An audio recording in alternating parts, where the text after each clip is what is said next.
I know he's very proud, and he would sometimes never say it, but my mum always says when they go away, I was talking to someone, my dad's the first person to mention me and what I do, and she says that can be a little embarrassing sometimes when he brings it up, and I'm glad I'm not there when he does.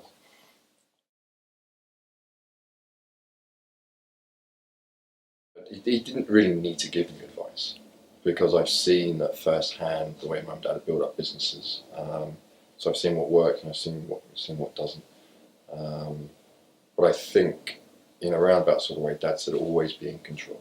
Always be in control of your money, your investments. Don't other people do it.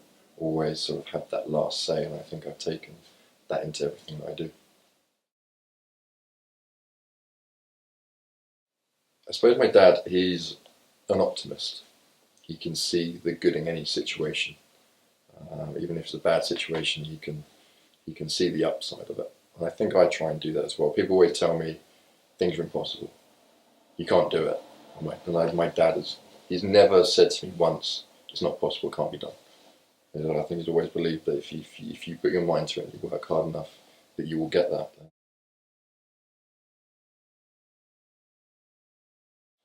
I think some socks would be a good idea, and that he's already got a number of pairs of he's already got I think the full collection, but maybe the new herringbone ones or the cashmere socks might be nice.